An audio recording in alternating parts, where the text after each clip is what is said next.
Hi friends, 7:45 ഞാൻ മോളെ സ്കൂളിലോട്ടാക്കാൻ van wait ചെയ്തിരിക്കുകയാണ്. 7:50 ആകുമ്പോൾ വാൻ വരും.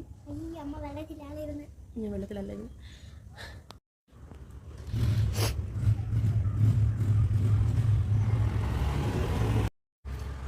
ഇവിടെ രാവിലെ വിളിച്ചുണർത്താനൊന്നും വലിയ ബുദ്ധിമുട്ടൊന്നുമില്ല കേട്ടോ. തന്നെ വിളിച്ചുണർത്തി കഴിഞ്ഞാൽ വന്ന് പല്ലൊക്കെ തേച്ച് ഡ്രസ്സൊക്കെ ചെയ്ത് നിൽക്കും, കുഴപ്പമില്ല. പിന്നെ ബ്രേക്ക്ഫാസ്റ്റിന് ഇന്ന് അപ്പവും ചമ്മന്തിയാണ് വെച്ചിട്ട് 3 അപ്പവും ചമ്മന്തി വെച്ച് കൊടുത്തു. അപ്പോൾ അവൾ പറഞ്ഞ് അവൾക്കൊരു ബിസ്ക്കറ്റ് ഇട്ട് ഡാർക്ക് ഫാൻറ്റസിയുടെ ഒരു പാക്കറ്റ് വയ്ക്കാൻ പറഞ്ഞു. അങ്ങനെ അത് വെച്ച് കൊടുത്തിട്ടുണ്ട്. അവൾ പോകുമ്പോൾ രാവിലെ ഒന്നും കഴിച്ചിട്ടല്ല പോകുന്നത്. കാരണം അവൾ പറയണം അവൾക്ക് ചിലപ്പോൾ വൊമിറ്റിംഗ് ആയിട്ട് തോന്നും വാനിൽ. ഇതേ മോളുടെ വാന് വന്നിട്ടുണ്ട്. അവളെ കയറ്റി വിടാറായി. അവളിതേ കയറി പോവാണ്. ഇവിടെ അവളുടെ ഫ്രണ്ട്സൊക്കെയാണ് കേട്ടോ. അത്